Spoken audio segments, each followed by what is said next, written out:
¿Cómo podríamos decir que el paciente ha cambiado a lo largo de los años? Mucho. En tiempos del doctor Olivares podríamos decir que los pacientes tenían desesperanza al tener este diagnóstico.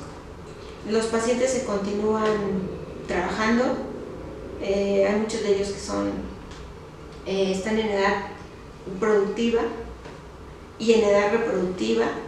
Ahorita, por ejemplo, tenemos a una chica que está embarazada con esclerosis múltiple y que estaba en buenas condiciones de embarazarse, entonces seguimos a los tratamientos, seguimos a los pacientes y que les esta frase que antes decía solamente nos queda esperar, ahora la podemos decir que ahora hemos modificado la evolución, hemos modificado la calidad de vida de los pacientes y el paciente puede llegar a ser de la tercera edad con terapias. Lasalud.mx, porque la salud es primero, presenta la entrevista.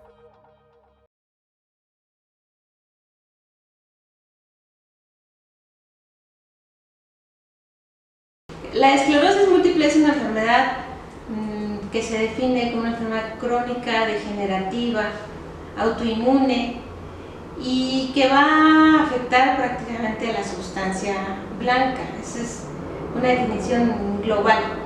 Sin embargo, hoy en día podemos ver que es una enfermedad totalmente heterogénea, que tiene un cuadro clínico muy distinto, muy diverso y afecta a pacientes desde los 19 años, 20 años hasta los 50 años. Pero cada día que pasa vemos casos más frecuentes en gente joven. Estamos hablando de niños desde los 12 años hasta los 60 años, jóvenes. Esta enfermedad tiene diferentes cuadros clínicos, diferentes síntomas que pueden ser muy distintos y que pueden deberse hasta un total de 80 signos y síntomas. Radiológicamente se pueden encontrar diferentes lesiones, las resonancias nunca van a ser iguales y las exploraciones físicas también de los pacientes son distintas. ¿Por qué se va a caracterizar la enfermedad? Porque tiene una cosa que se llama recaídas, que son exacerbaciones de la enfermedad. Estas van a tener altas y bajas y pues todos estos escritos, todas estas descripciones, pues las conocemos cuando estamos muy familiarizados con los pacientes. Un paciente puede venir y decir que tiene disminución de la sensibilidad de la mitad de la cara.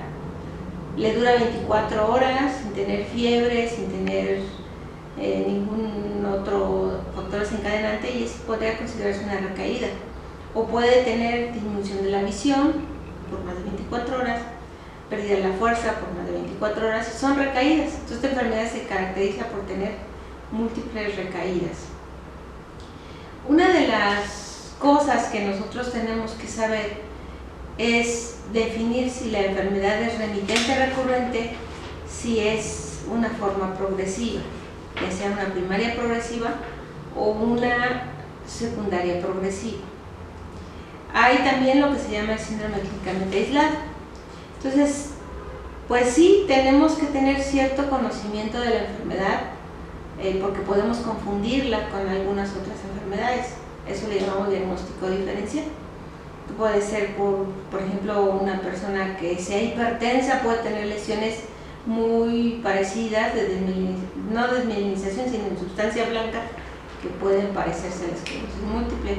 Alguien que tenga tuberculosis, que tenga sífilis, que tenga deficiencia de vitamina, la enfermedad de Lyme. Tenemos que llevar lo que es el tratamiento sintomático. Ya alguien habló ya del tratamiento modulador de la enfermedad, pero hablemos de los síntomas. Por ejemplo, la fatiga es uno de los síntomas que más afecta al paciente. El otro síntoma es la espasticidad. La espasticidad, nosotros en la institución contamos con las aplicaciones de toxina, pero no tenemos relajantes musculares, por ejemplo, como el baclofen. Otro síntoma que nos va a deteriorar a los pacientes es el deterioro cognitivo, la falta de memoria, la falta de hacer algunas alteraciones que le llamamos visoespaciales, pues no está nada definido, y eso es que no esté en la institución, sino que en realidad no hay un tratamiento que detenga el deterioro cognitivo.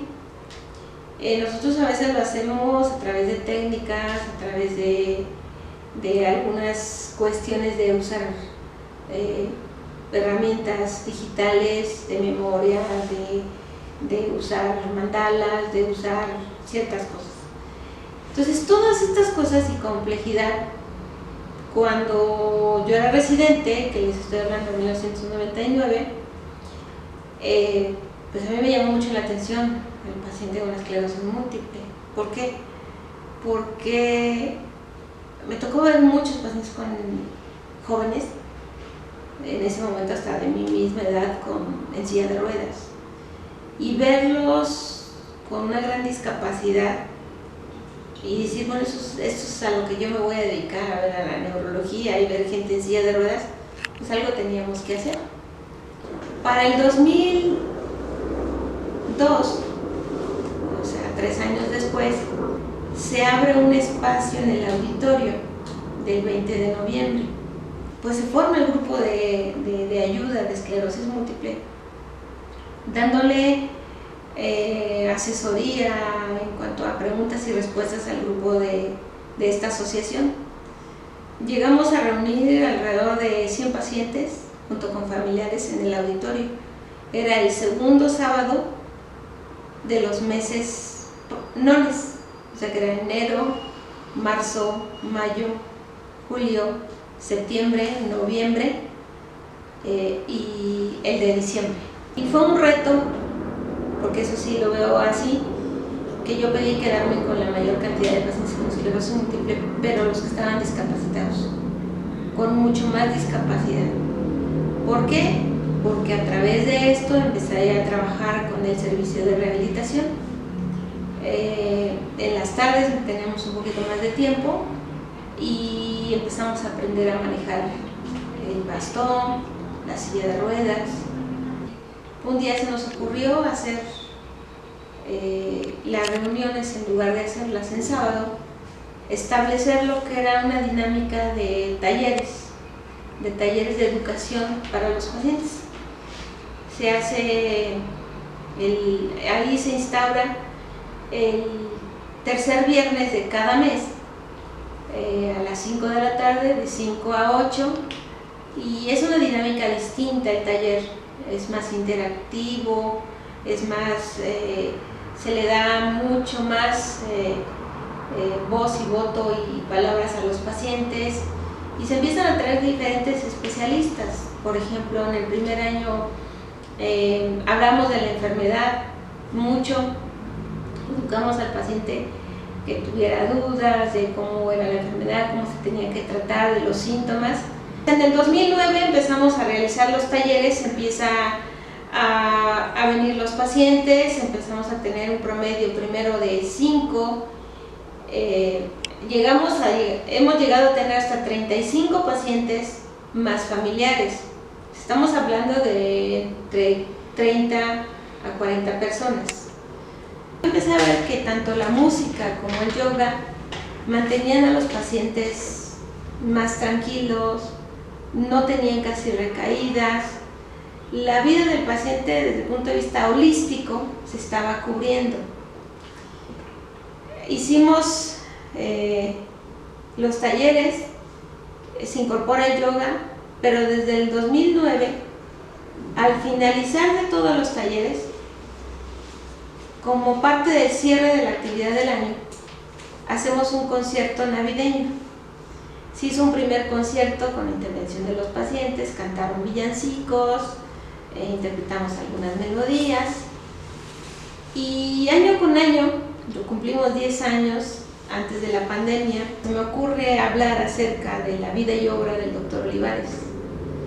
Ustedes ya saben que el Dr. Olivares fue el fundador del servicio de neurología, pero más que el fundador, tiene mucho que ver sobre muchas cosas, y la esclerosis múltiple es una de ellas. A la hora que yo hago el relato de la vida del Dr. Olivares, porque me fui hasta desde su acta de nacimiento, toda su obra, encontré muchas cosas muy interesantes en sus relatos, tanto que él es el primero que escribe un caso clínico comprobado de esclerosis múltiple en México en 1963, ya estando en el hospital. Después hace un artículo que habla acerca de la epidemiología de la esclerosis múltiple en México, donde da una incidencia y prevalencia de uno por cada 100.000 habitantes. Y obviamente este es un artículo donde totalmente se refieren a él, pero como él tiene una personalidad muy controvertida, pues es muy controversial el artículo, porque hoy sabemos que la incidencia de la esclerosis múltiple es de 13 hasta 20 por cada 100.000 habitantes.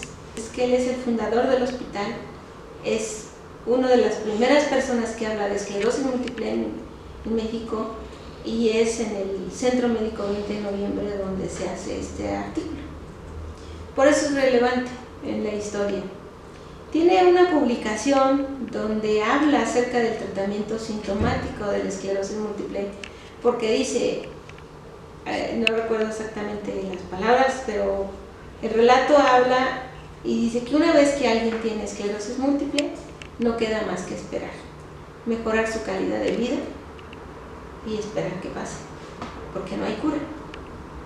Entonces, dentro de las palabras que él da, efectivamente, esta enfermedad se modifica la evolución, pero no se cura. Viendo la necesidad de que son pacientes que tienen recaídas, como les platicaba, que son remitentes recurrentes, y que requieren el uso de metilprednisolona de 5 días, en algún momento, por ahí del 2006, vimos la necesidad de no hospitalizarlos. Para el 2007 más o menos, empezamos a poner la metilprednisolona en un consultorio, obviamente con vigilancia de la enfermera y de una servidora, y dejarlo a infusión lenta. Empezamos con unas sillas de consulta y con unos ganchos. Posteriormente, para el 2008, un paciente logra el donativo de 2 Reposet. ¿Sí? Queda paciente, entonces aquí empezamos a poner inmunoglobulina y metilprednisolona. Y es hasta aproximadamente el 13 de febrero del 2012 que nos donan 4 Reposet, 4 bombas de infusión, una televisión, un video, una de estos aparatos de video. La sala de infusión inicialmente estaba en el consultorio 704.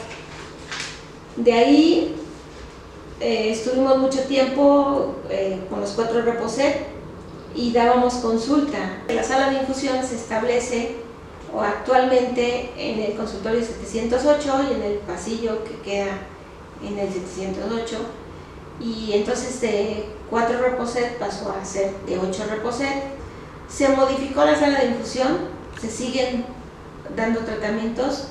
Hoy tenemos mucho más pacientes, tenemos tratamientos intravenosos para los pacientes con esclerosis múltiple, y obviamente para algunos otros pacientes del mismo servicio que requieren tratamientos intravenosos.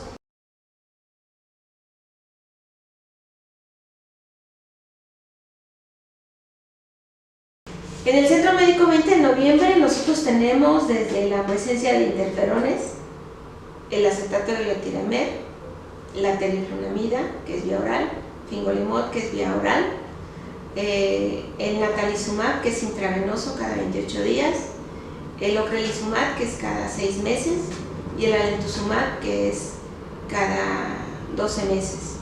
Y tenemos el último que se acaba de incorporar como tratamiento, la cladribine, que es vía oral. Entonces, a la vanguardia estamos nosotros, somos un hospital que tiene todas las terapias aprobadas hasta el momento en México. Los derechohabientes del ISSSTE gozan de la gran ventaja de otras instituciones a comparación del IMSS, que tenemos todos los tratamientos.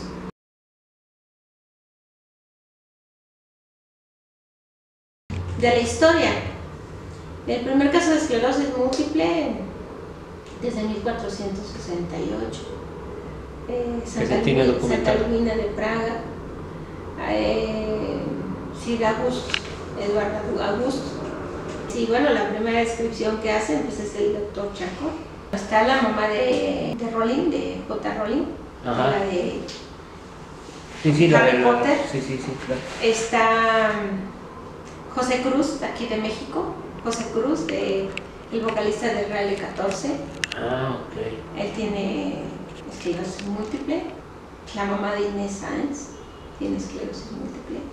Pero bueno, los más conocidos, que es públicamente conocido, Claro. José Cruz. Lo único que me queda de decir como médico tratante de pacientes con esclerosis múltiple es el trabajo en conjunto que se hace para el manejo del paciente con esclerosis múltiple.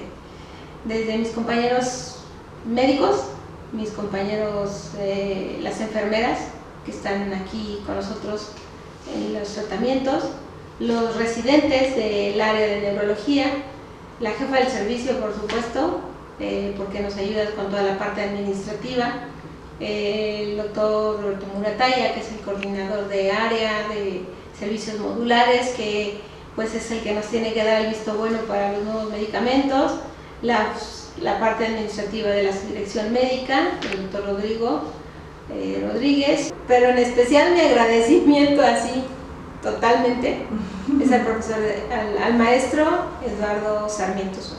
Y por supuesto pues al doctor, al jefe del hospital, ¿no? Al director, al doctor José Alfredo Merino Ramos. Y pues muchas gracias. Lasalud.mx